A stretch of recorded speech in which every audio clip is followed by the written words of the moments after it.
I'd like to introduce our first guest today. I haven't told them which order we're going to go in either, so I'd like to get Patrick up first, please. So if Patrick would like to join me, as if by magic, if he can put your camera and mic on, please, sir. And there we are. Patrick, hi. Thanks for coming to this today. Hello, thank you for inviting me. Yeah, Patrick. Before you get sir, just say a little bit about who you are. Yeah, although strangely not expecting that. I don't know why. I should be really. So, hello, I'm Patrick Clark. I'm I suppose a consultant. Would be the best description. I largely collect stories about students' lives, learners' lives, workers' lives, and so on to influence, I suppose, staff development work that I do. So that's kind of my kind of passionate about inclusion and access and student support. Got a background in higher education, working in disability services, and also as a teacher and researcher in higher education. So that's kind of potted history of me. But my current passion is collecting voice, whether that be from workers or from students or learners or community members. Absolutely. I think that's where we have a shared passion. It's collecting and also enabling that conversation.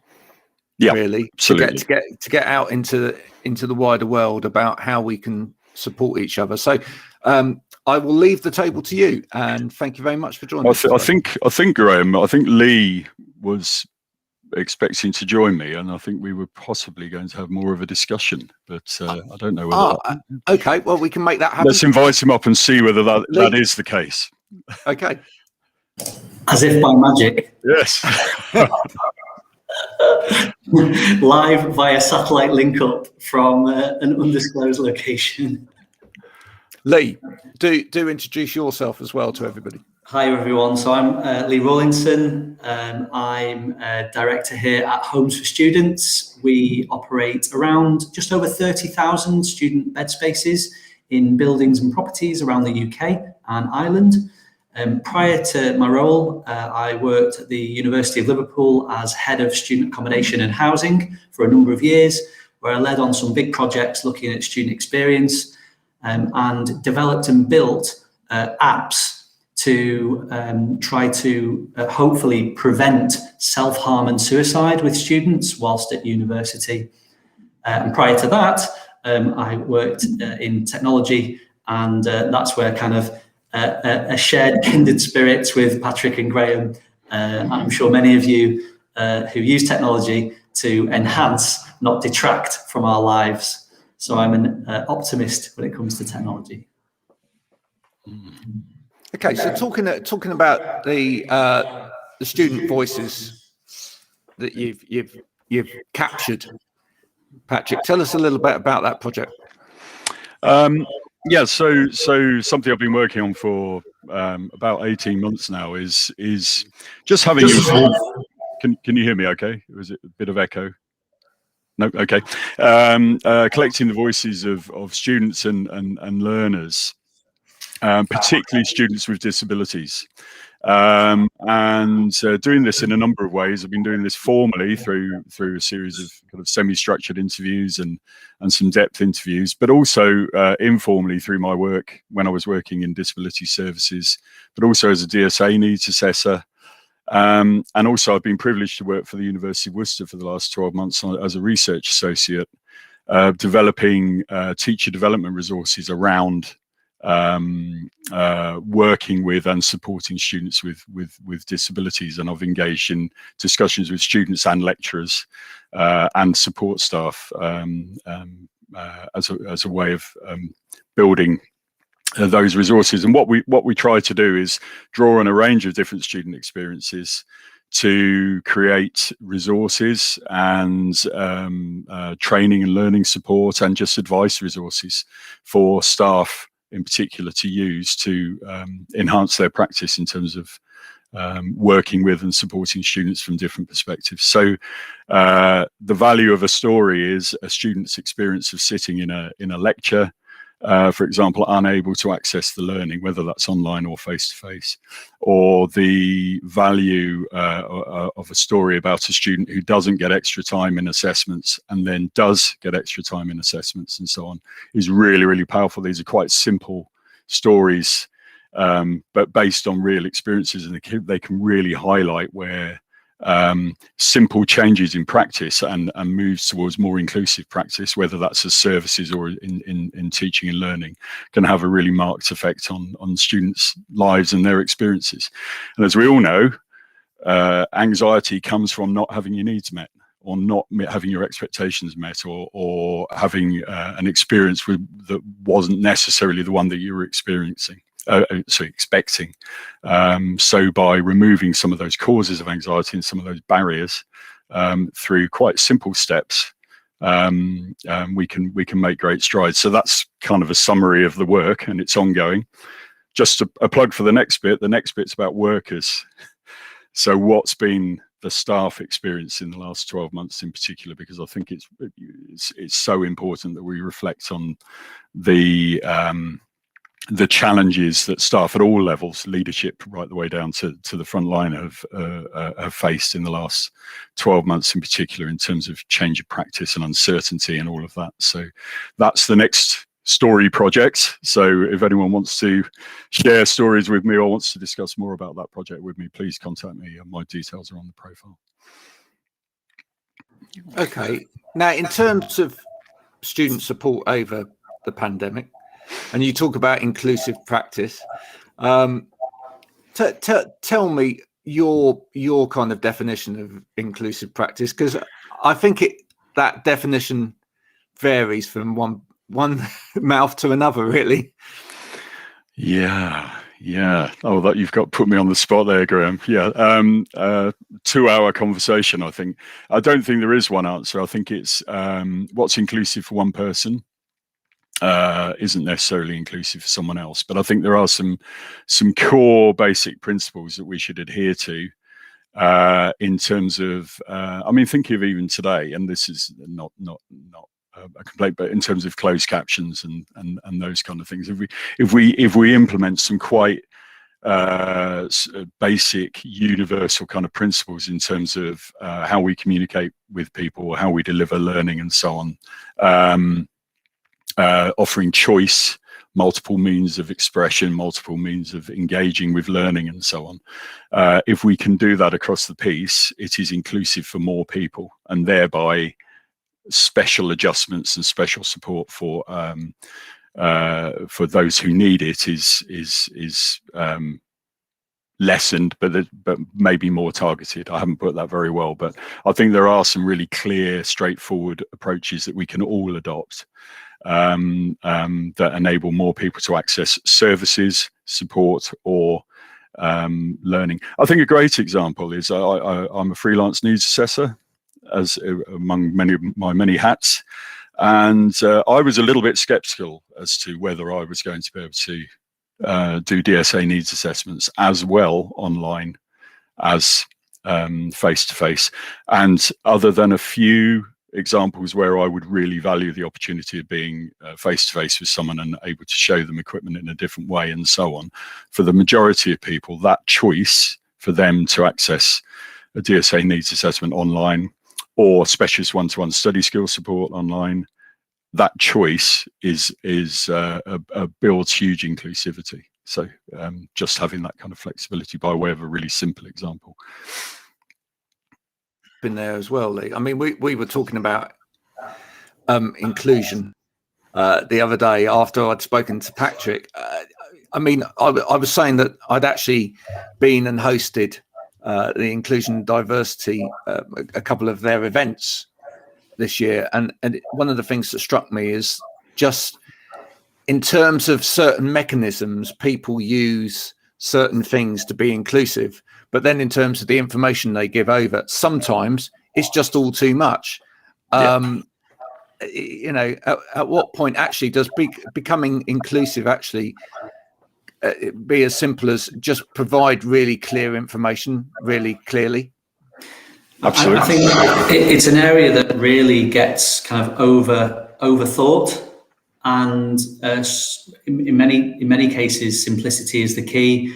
I look at that, when you're thinking of building design. So at the university, I was involved in an ambitious residential strategy, which was the kind of redevelopment of the more traditional, older halls of residence would be kind of closed and decommissioned, and new buildings would be built in their place. And when the university is embarking on projects of that size and scale, the decisions you make in year one, you will hold those decisions for 50 years. So they have to be well considered. And a lot of the attention was on how can buildings be built to encourage kind of a healthier kind of student community. And when you look at making that building accessible, it goes beyond just having a ramp or having wider doors or building regulations or legislative kind of framework that you've got to build a building to a certain code. But it's that culture. And there's definitely I think a need, certainly that I've seen over the years, for the teams that then come and live and work in those buildings and the people who live there to foster a sense of inclusivity and really embed it in their culture and not overthink it to, I'm going to do, I think Graham, you were saying yesterday, I'm going to do a 50-slide presentation on inclusivity with loads of information that's being bombarded. And you came on the stage and did literally 3 slides, and on each slide had like a word.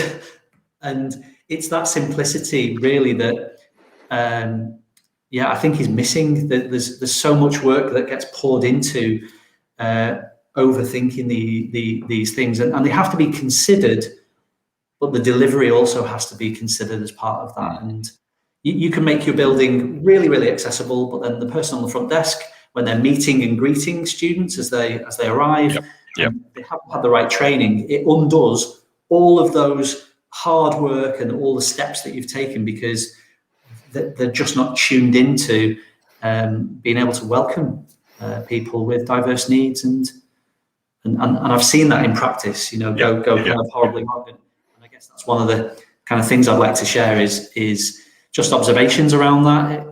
It can always be kind of over-engineered, I think, in many cases. And I think simplicity is key, and I think that this is in terms of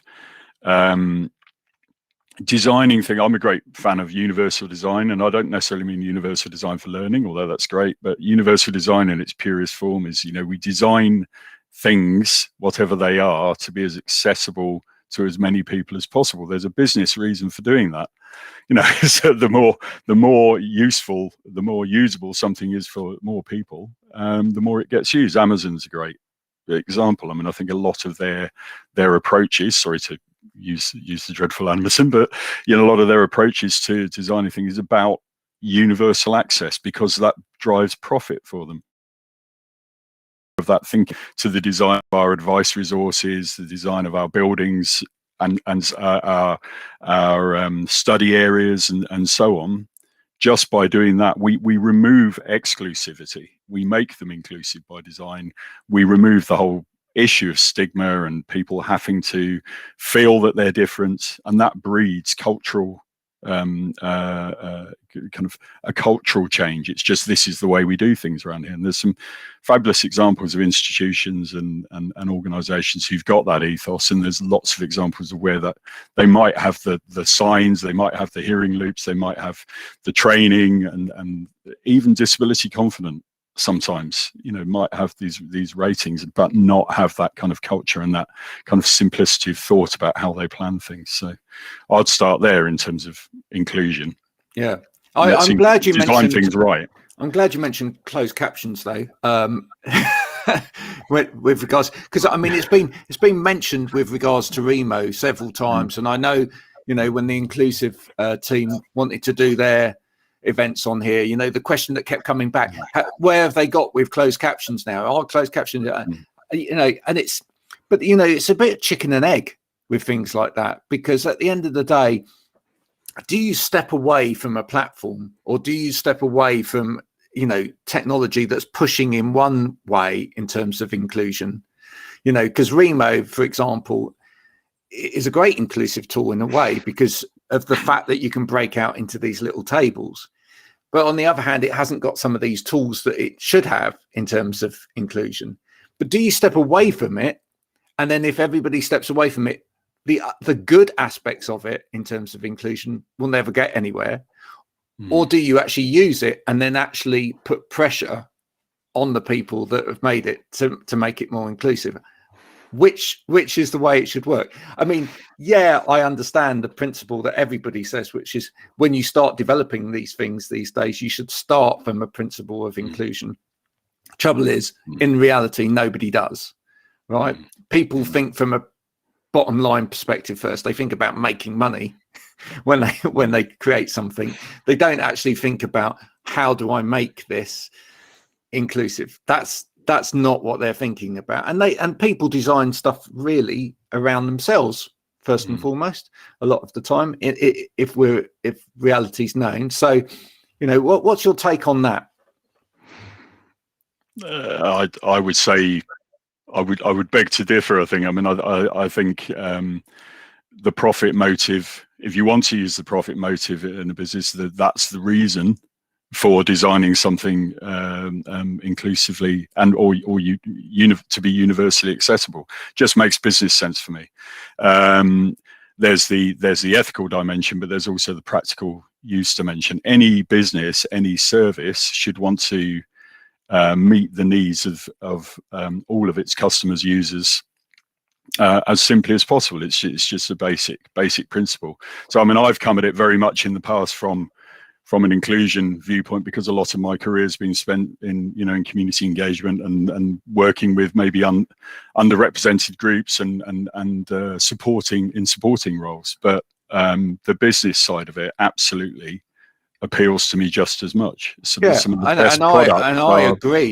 agree. And and I listened to Paul Smith at Barclays for years, banging the drum about this, etc., and saying it should be at the top of the agenda.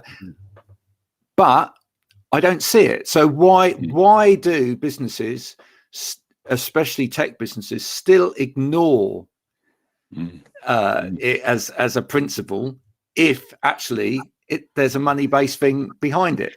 That's what I don't understand. I think there's probably not enough tools to collect feedback, and Thank you. I've completely trademarked this idea. So if anyone takes this, then I'll know where it was leaked. But literally something as simple as having a widget on the website, if it's a web-based system, to say, I'm stuck. And remember in the old days of like late 90s, and you used to have that paperclip on Microsoft Office, and he used to kind of always be omnipresent. He was there kind of just checking, hi, you okay? And it was kind of, it was before people really trusted kind of like Siri or Alexa or Google, the kind of the computer to help. And it was there kind of asking you, are you okay? And in a way, I think tech companies have a responsibility to try and have as many collection points as possible on the use of their products. And for example, in the student world, everyone loves a student survey. Students get surveyed a lot, and I was the survey sheriff at the university because I felt that students got over surveyed. To be truthful, and there wasn't a kind of like an agreed kind of like timetable, calendar format of what is it that we actually want to ask, rather than just fire out a survey for and don't get me wrong, Graham, I know you have a reputation for kind of micro nano surveying, the poll king. Everyone knows that. I'm not taking anything away from that at all, but from a tech company perspective, I don't think there's enough collection points, and should the design of a product should always have those kind of collection points baked into it, because how do you know if it's working? I mean, if like now, like everyone on the call, if something's not working, you just stop using it. And the company doesn't really know, it's effort, isn't it? And, you were talking before about Amazon, and removal of friction has been a very, very big part of Amazon's success. And it's just dead easy. You buy it. Oh, this isn't right. I'm going to return it. It's easy. It's the aspect of opt in and opt out is made so easy that it requires very little effort. And if the world was, I guess, if that view was shared more widely, whether that's kind of teaching, whether that's kind of creative, design, whether that's kind of inclusive practice, I guess the question would be, are there enough collection points? And is designing a collection point actually a crucial cornerstone of starting, down a journey? I remember when we were embarking on building these new buildings, there were 7, 1 per floor, fully ambulance accessible rooms. So adjoining carers, kind of suite, electric, everything, kind of height adjustable, everything, wheelchair charging, docking station, kind of hospital beds, hoists, loos that wash and dry, showers that wash and dry. It was really, really well considered. The Achilles heel of why it didn't work is that they were all stacked on top of each other on 7 floors. So they all required a lift to access them. Because with buildings now, the ground floor is shops or a cafe or a bookstore or something like that. And one part of the design wasn't considered in the lift will break because it's getting used loads of times. People in those rooms will need help. And there is nothing less dignified than having to be carried in an evac chair, or carried because the evac chair is not working, literally by a person down 7 flights of stairs every time he wanted to go to a lecture. If there was ever a barrier for students to go to a lecture theatre, that was it, a broken lift. So then all kinds of kind of SLAs started to emerge. Oh, well, we can get the lift fixed in half an hour because we've got parts on site. It's like, it's not the point. It really isn't the point. You should be able to come out of your door and get to your lecture theatre unencumbered and uninhibited by the building that's like stopping you doing this. And I think that observation probably kind of links back to what you're saying about inclusivity and how much of it is actually considered, and is it bottom line, or is it a continuous quest for improvement and feedback and perfection? I don't know if perfection exists, because perfect means different things to everyone else. It's very subjective, but universal feedback should. Stephen's just saying, don't encourage him with his polls. I don't need encouraging. It's fine. Yeah, it should be collected at every opportunity. In my book. No, that's helpful. And I think if you think of this kind of business case element of it, I mean, I used to manage services and run my own business, so business case is important as well as the moral and ethical case for things.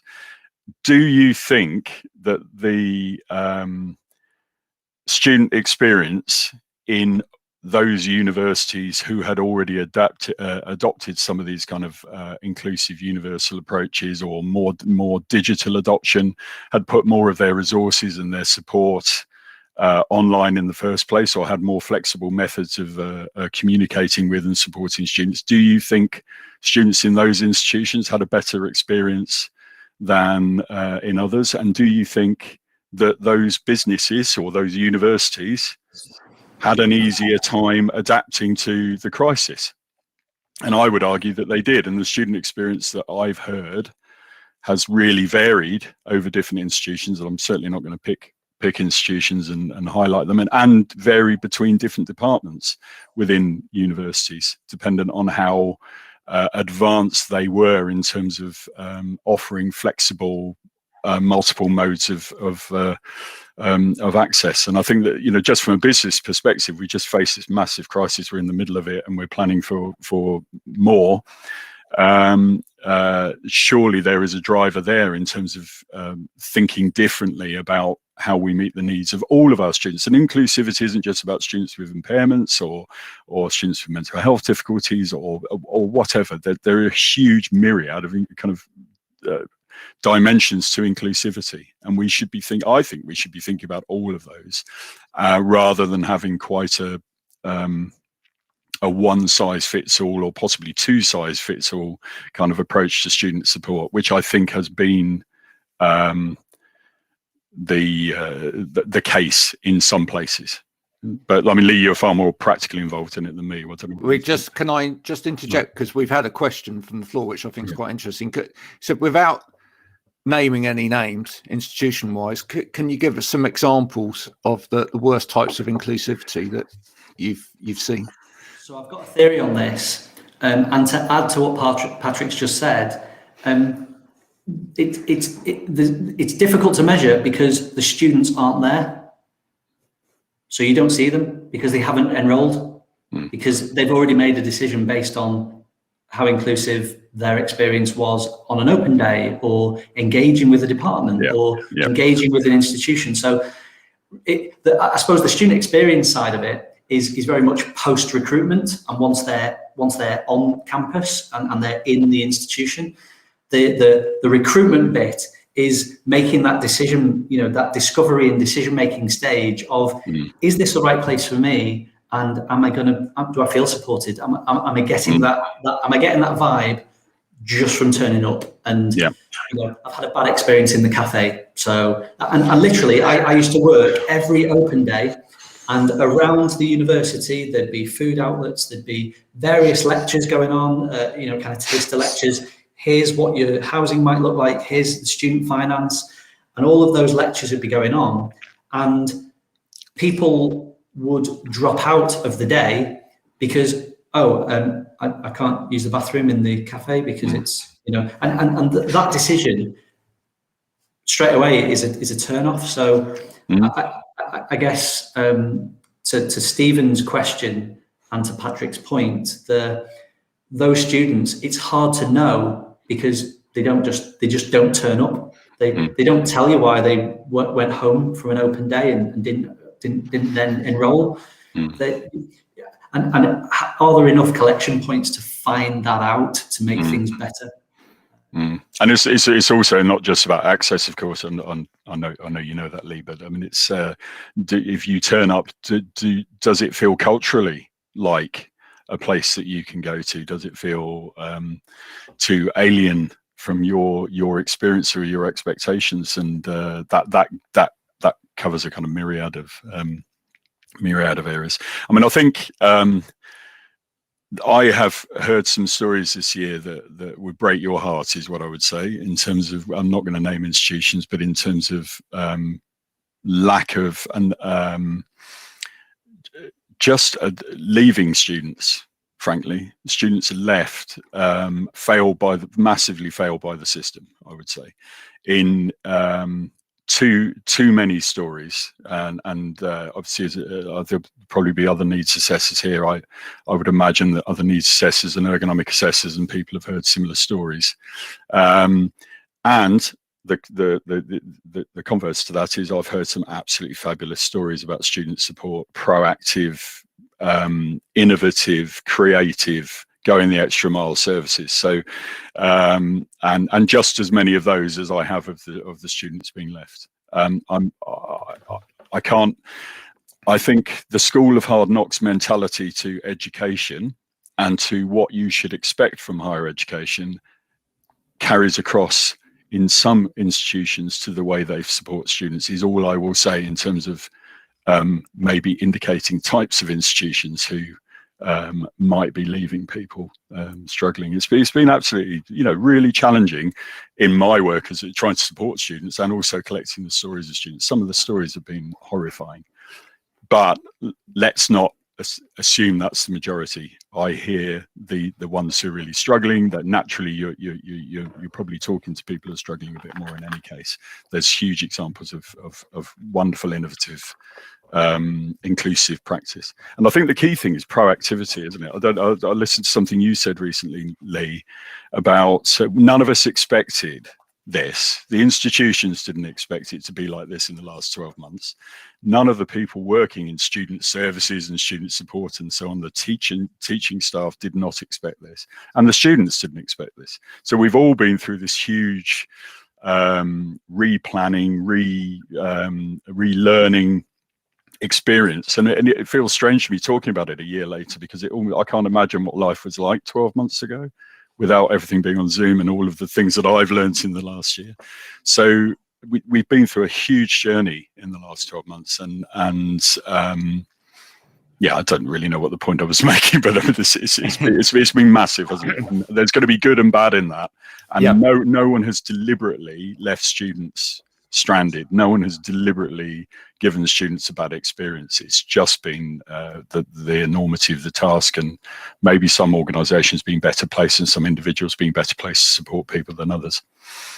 But within that, as some have failed maybe in that and some have succeeded, then there will be choices that will be made in terms of people's minds going forward as to whether, you know, institutions are the right place to go. And I just want to, because of the mix of people we have here today, and I'm aware that one of our new sponsors is Nicola. Hi, Nicola, sitting there as well, who's been heavily involved in the flex working campaign to you know, around flexible working going forward.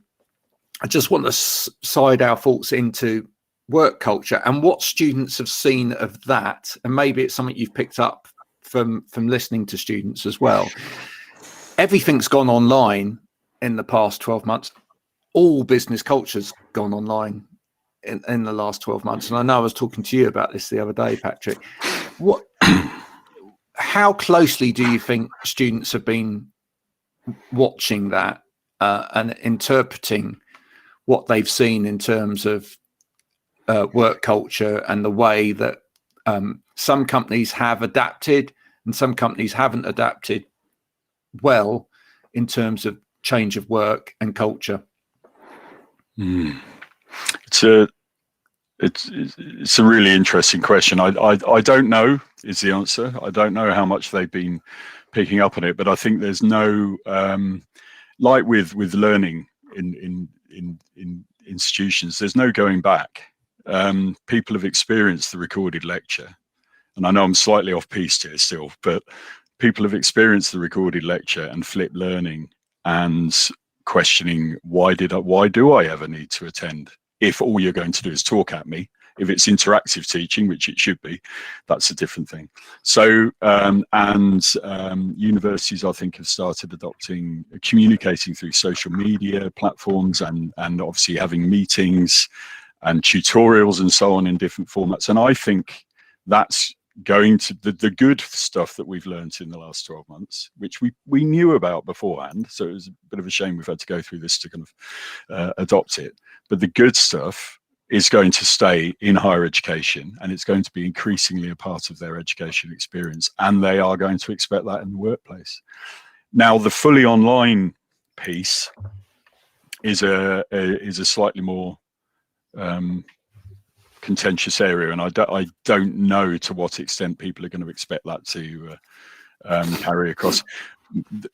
I might be slightly at odds with a lot of people on this on here today, in the I would say on balance, the absence of face-to-face, students have missed face-to-face more than they have embraced digital. So if you had to balance it, they said if I had to have one or the other, I'd have the face-to-face experience of university, because that's what they signed up for. They didn't just sign up for learning, they signed up for all this other stuff that university gives, and they've missed out on all of that, or a great deal of that. So yeah, I don't know to what extent people are going to carry that across into their views of work life. You and I work from home, Graham, out of choice. I love it, absolutely love it, even though I'm in the hole under the stairs, as you can see.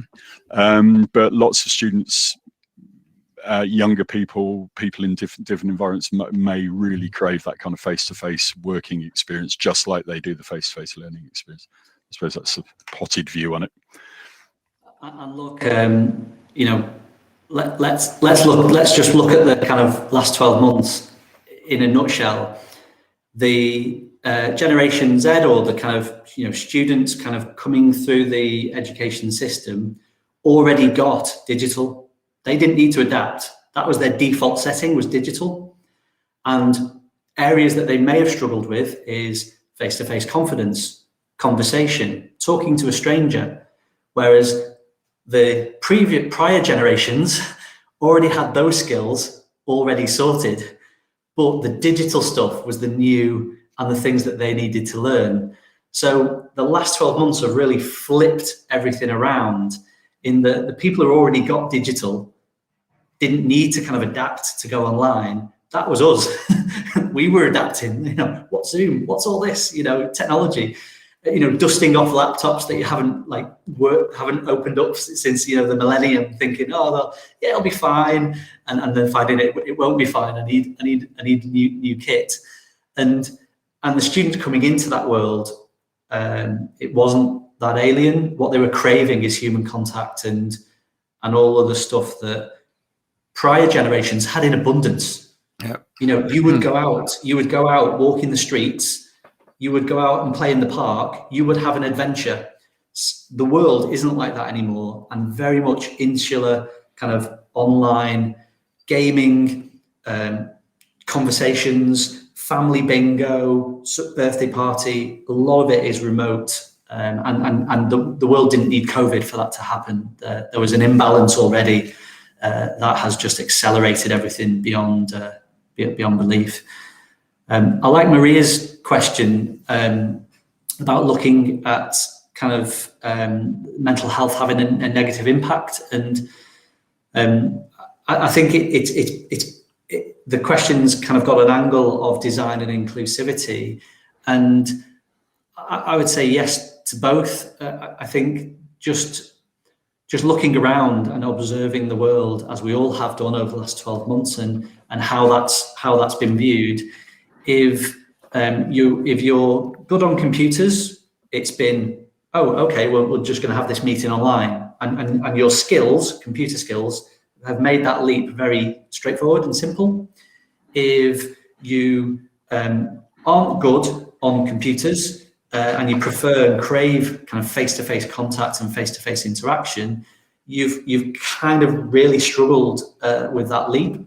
And if you've got money, COVID was an inconvenience. Oh, you know, can't go to the shops. Oh, have to order everything online. But don't worry, we can still, you know, the world keeps turning. If you didn't have any money and you found yourself in digital poverty, you didn't have kits, you didn't have equipment, your experience of lockdown was very different than someone else who, you know, and it's those imbalances and inequalities that we're seeing play out, you know, really sadly across the world, just by turning on the news. You know, if you look at a country like India with huge population, really challenging infrastructure, just the difficulties that country is now having with the pandemic, versus more developed countries where the infrastructure has kind of been there and it's kind of well oiled, and yes, it was absolutely horrendous and really difficult, but the jump to that and things being in place and kind of screens going up and social distancing and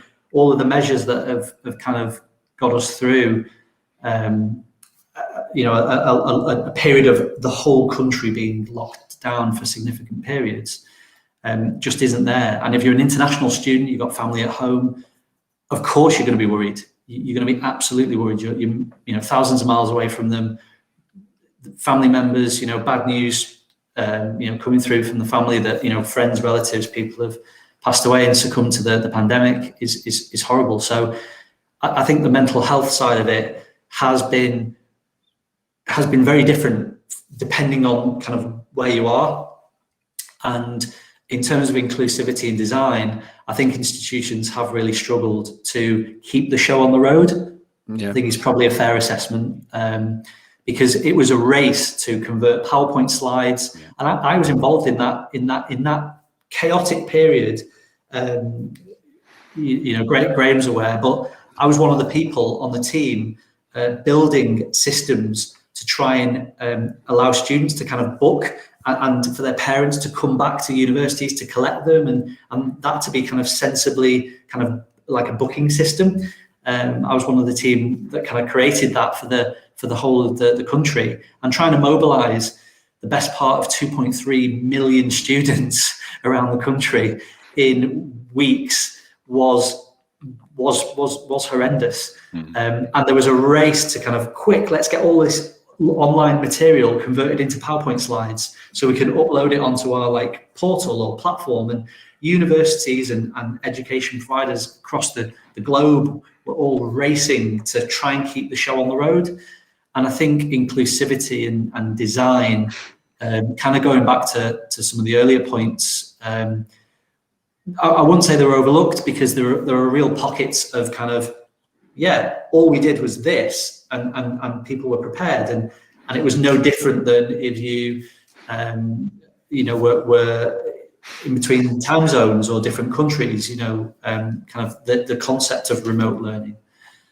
But the fact that universities then got all of the students back in September, immediately as the country went into and this is the UK, by the way, so people joining us from overseas, I'm sure experienced kind of different timelines, but literally just as the students in the UK arrived back in September, and they were told, it's going to be all right, don't you worry, on the open day, not a problem, you just literally, you just arrive and it'll all be okay, immediately went into an extended period of lockdown. And again, speaking to colleagues around the sector, that's just been, I think, really difficult, because in the first lockdown, it caught everyone by surprise.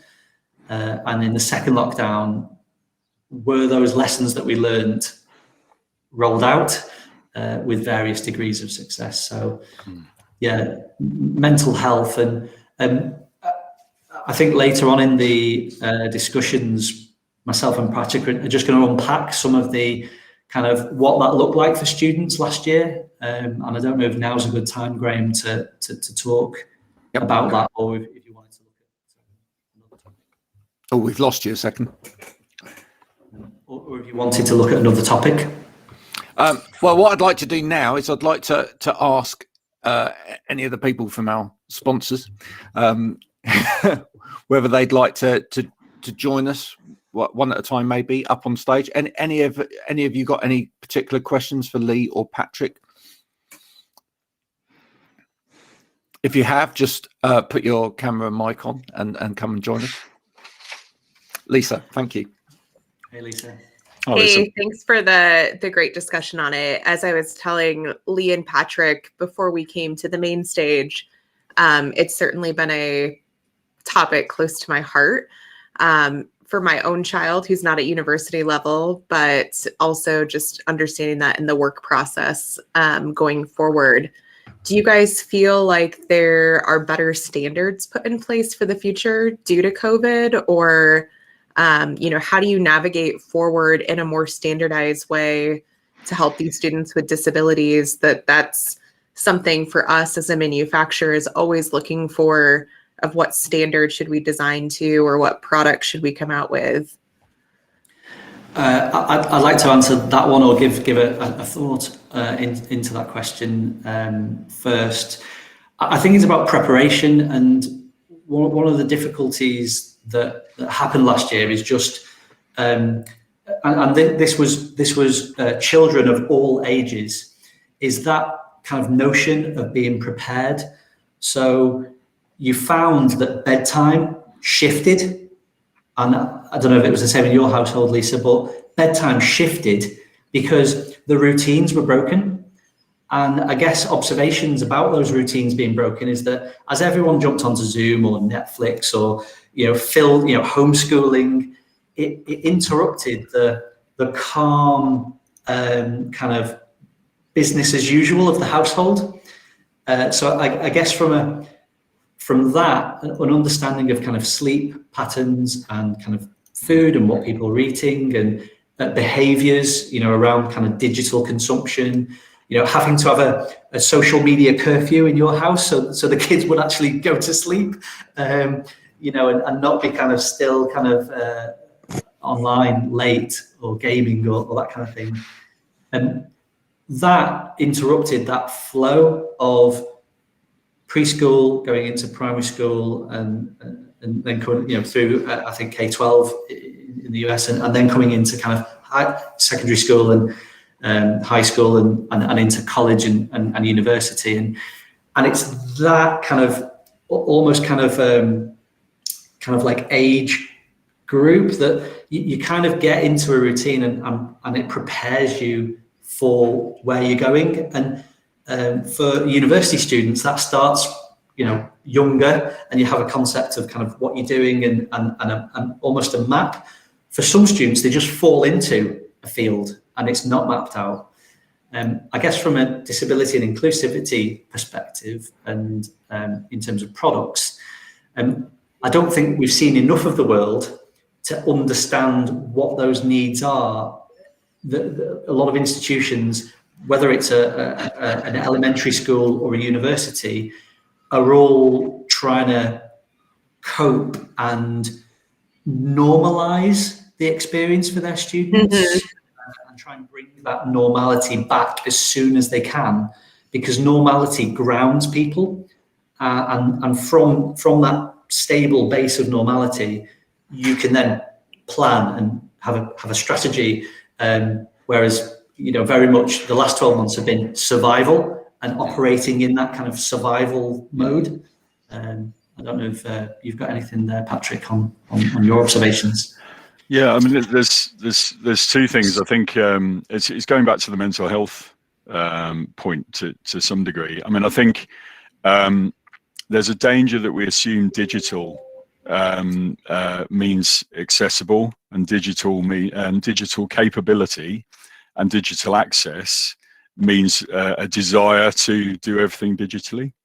I mean, I'll try and make the point simply. I mean, I go to work in the morning. I walk downstairs, leave my bedroom, have my breakfast, go for a walk, come back to my office, which is literally a staircase away from my bedroom. Lots of students this year, in particular, and those who study online are increasingly in this online environment, this digital environment, don't leave where they sleep. And whether they recognize it or not, but most of the time they have learned to recognize it, that is bad for their mental health and for their physical health. So lots of students say to me, yeah, I can access my lectures in my room, but what I would have normally have done is I would go to a coffee shop or a bar or the library or a study center, and that's where I do my reading and research, because I need that separation. Even with their laptop, I'll take my phone and my laptop and I will go somewhere else. And some really quite study savvy students have really suffered as a result of having to kind of study in this kind of closed environment. So the digital capability, I completely agree with what Lee's saying about if you've got that access and that capability, that's softened the blow for you. You haven't had so much to learn and adapt to. However, they've had lots of other aspects of the way that they learn and access learning kind of taken away from them during lockdown, and we shouldn't lose sight of that. And I think if you've never experienced that, I'm interested in what Lee's views on this, but if you've never experienced that regularity and the fact that you have to get up and go in the morning. I mean, we all joke about students and our own experience of, they lie around all day and this, all of this, the kind of, the traditional student doesn't do 9 to 5 and so on. But of course now it's massively worse, and or worse indicates my view on it. But that lack of structure, there's a huge lack of structure there, and just that process of getting up in the morning, going and doing this, going out, coming back, has got health benefits, mental health benefits, and physical health benefits. I couldn't agree more. I know we actually purchased a new home for being a driving factor in that we had to have a separation for learning and work and everything else, which I realize not everyone is able to do that, but that's a huge stride in mental health. Just to be able to have that walk away from your work or your education at the end of the day. I will speak to the digital ability as well, that My daughter's teacher was a first-year teacher this year. So what a year to start teaching during the pandemic. But I can honestly say it's probably the best thing because there were no normalities to affect, her line of thinking. So, I mean, I think there is something good to say that everyone can adapt, but the younger generation like this, they know technology, but without having that norm, I do think it makes them adaptable to the hybrid way of working in the future or going back to a traditional way, whatever that looks like. I do think they'll be able to adapt easier because of this experience. So a physical question because of the audience today in terms of physical health. And I mean, I know, having spoken to Ross, if Ross is here from Online Ergonomics, I'm now investing in a stand-up desk and all these things that I should have done. I used to have when I was at work, but I don't need them at home, this kind of thing.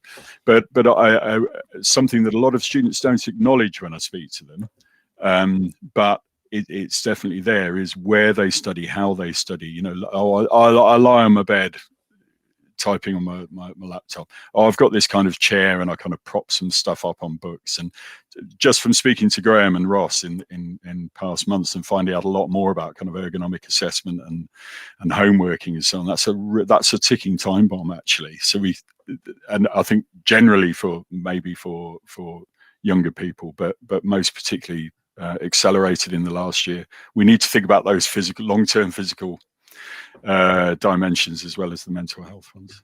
Absolutely, definitely. Thank you, Lisa. Hope that it was great answers. Any of the other group like to come up? It's got to be one, definitely. New Stephen would. Yeah. Hello. And Nicola, great. And Nicola.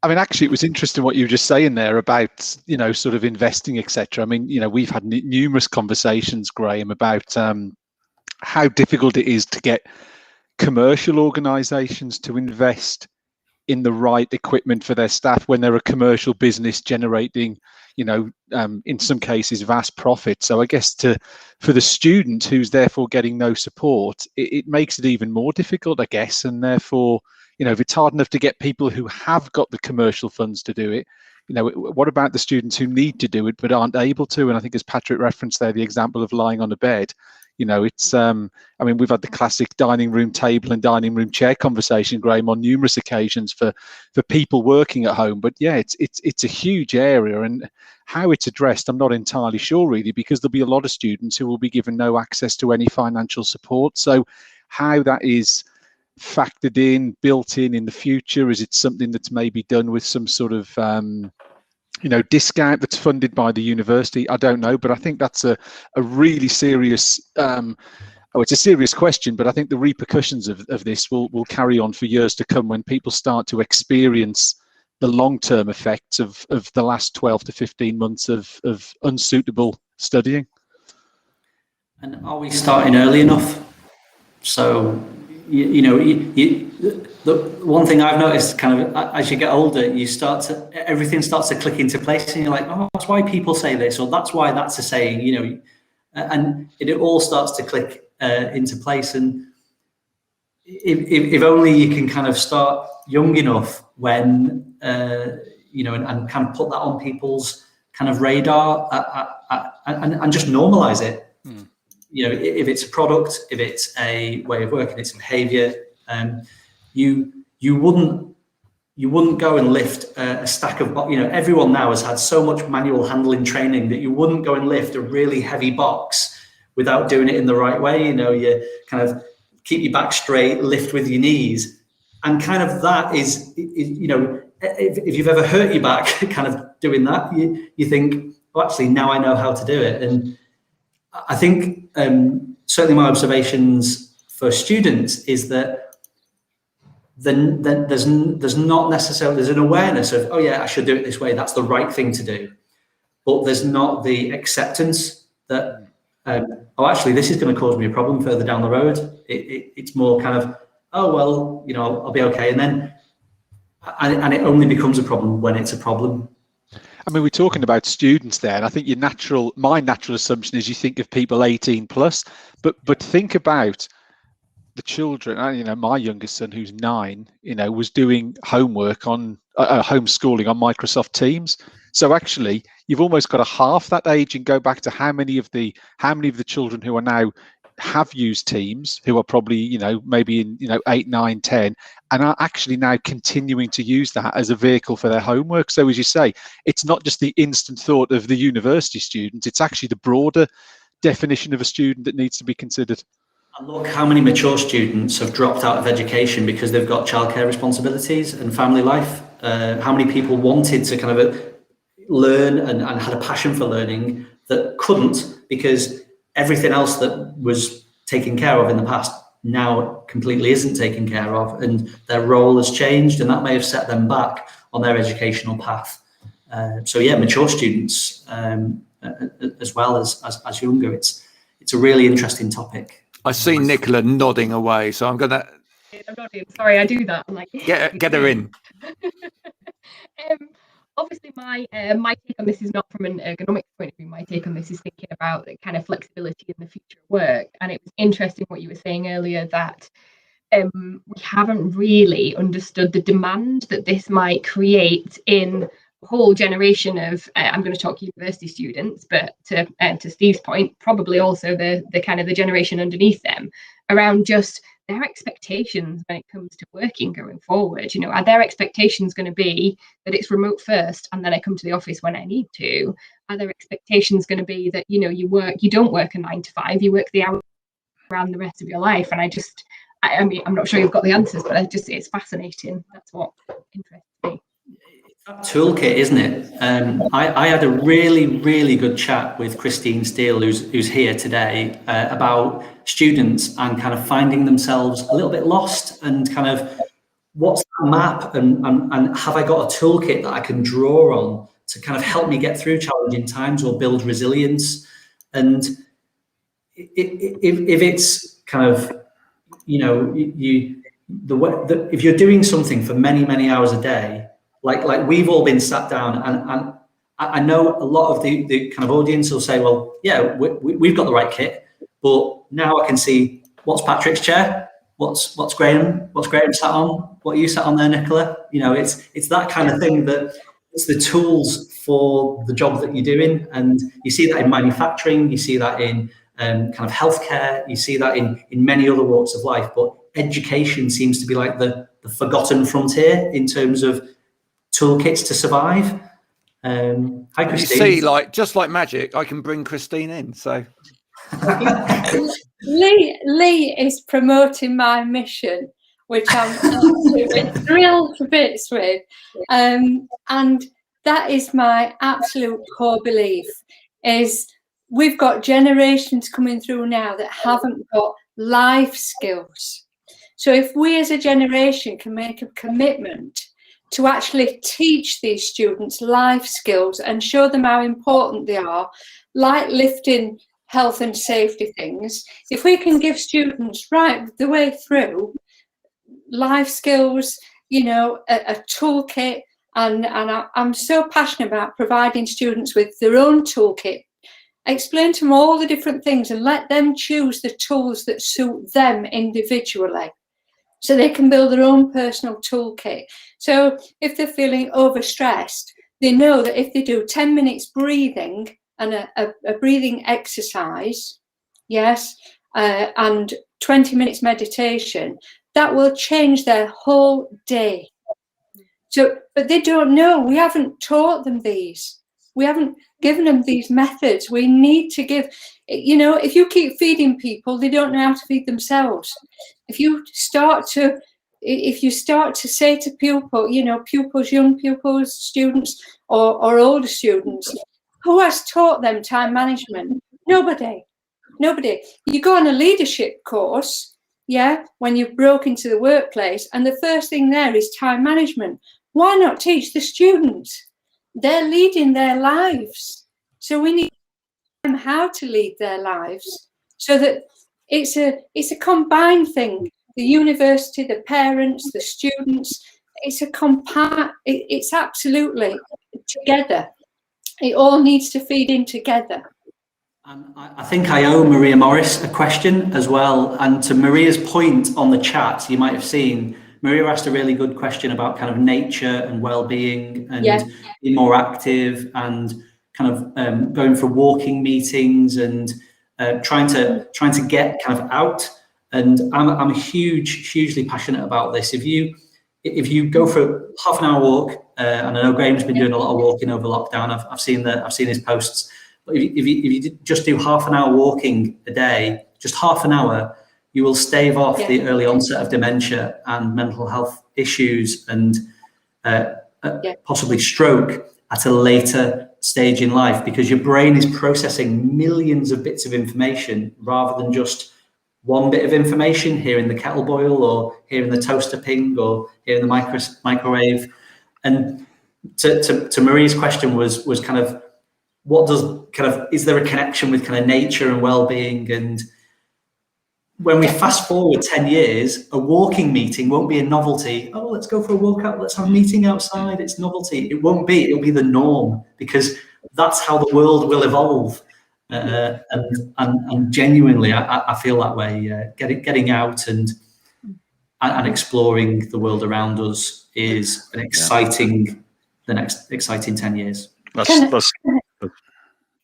Say, scientists are proving this very minute, as we are talking now, that music should be used as a wellness tool.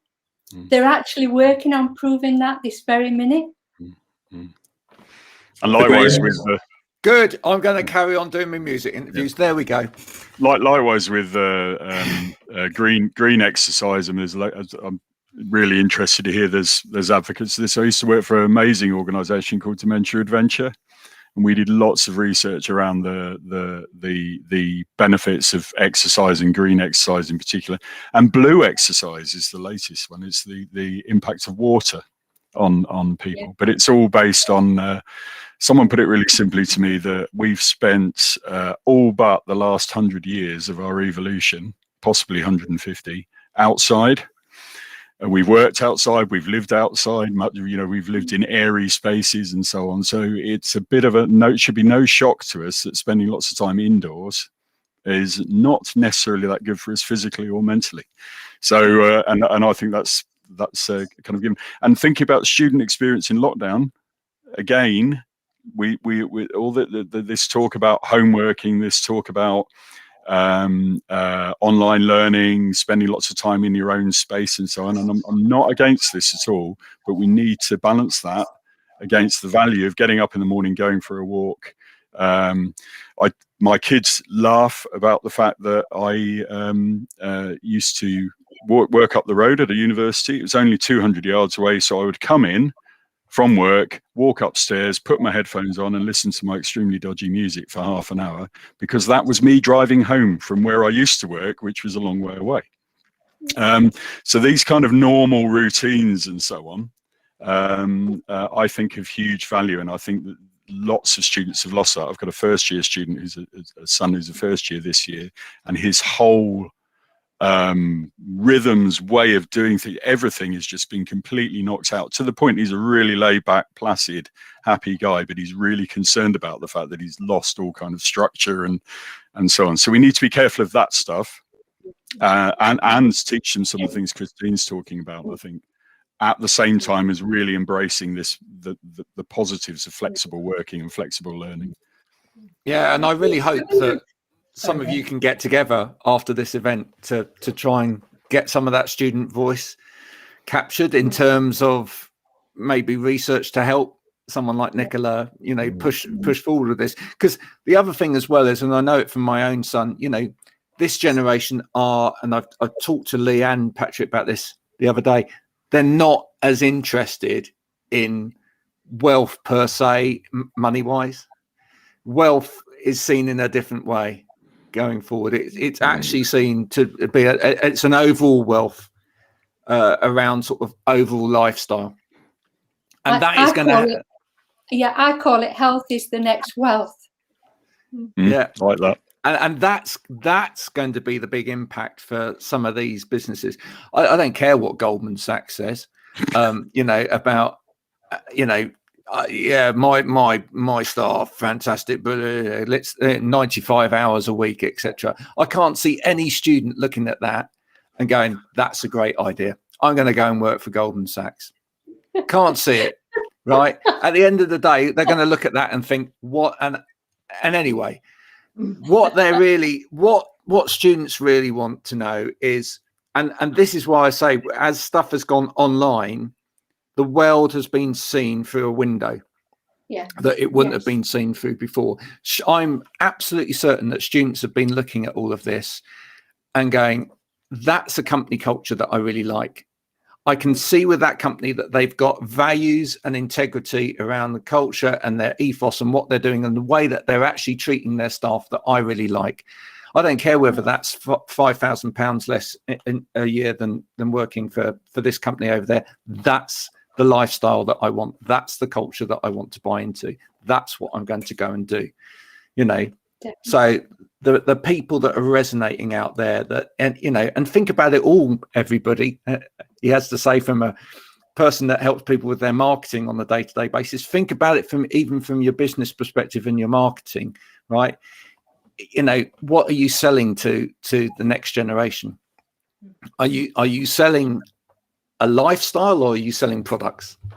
Because if you're selling products and without the lifestyle, then you're not going to win. I believe that all what people care about is knowing that you care about them. Very true. And thanks. And on that note, because I don't think you can have a better note than that, we've still got time to have a chat around the table. So I'm going to take us back to the tables. Patrick, Lee, thanks so much for this conversation today. It's been great. Shame that not more people couldn't join us. Maybe the middle of the day isn't the best time. I don't know. But it has been recorded. We can share. But let's go to the tables now. Do continue these conversations around what we've been talking about today in the groups. Okay. Thanks for that.